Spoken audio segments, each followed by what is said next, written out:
Here in India, it's Diwali season, so based on that, this tutorial actually has that particular subject. But if you have ever tried, or otherwise, if you wanted to try a lamp with bokeh effect and little bit of fireworks, mainly in oil pastel, so this tutorial actually gives you enough idea so that you can paint on your own. If you are looking for similar painting for the Diwali that I did live day before yesterday on Sunday, in watercolors, you can actually have a look at it. So the link is actually somewhere above. That is a real time entire full did live, so you can actually follow along and then you can paint that as well.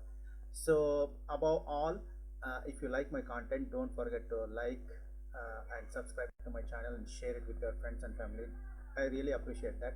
And let's get started. Happy Diwali.